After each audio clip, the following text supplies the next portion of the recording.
The National Guard often gets to train with civilian law enforcement. But this year, 142nd Fighter Wing Security Forces members from the Oregon Air National Guard teamed up with a wide range of police agencies from the state of Oregon for Riot response team training.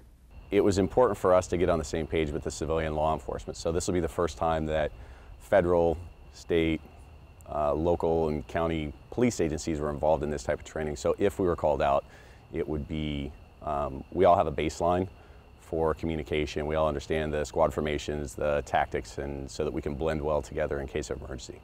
One important facet of this training for the security forces was simply getting to know their teammates. You know, whether it's a staff sergeant from the Guard who's sitting right next to an officer from, the Gresham Police Department or the Portland Police Bureau, it helps give that face-to-face level of trust, communication, ensures that we're all training at a standardized level.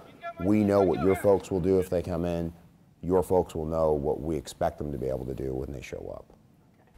This training prepares the response team for multiple scenarios that can happen in the Pacific Northwest.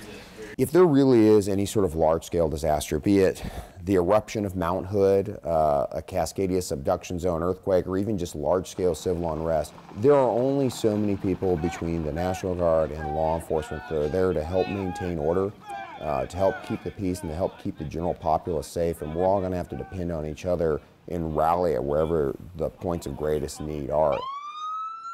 Getting that standardized training, that standardized expectation, those informal networks develop, it's a massive benefit for the people because they get a consistent product and they get a prepared product to help them when they need us most.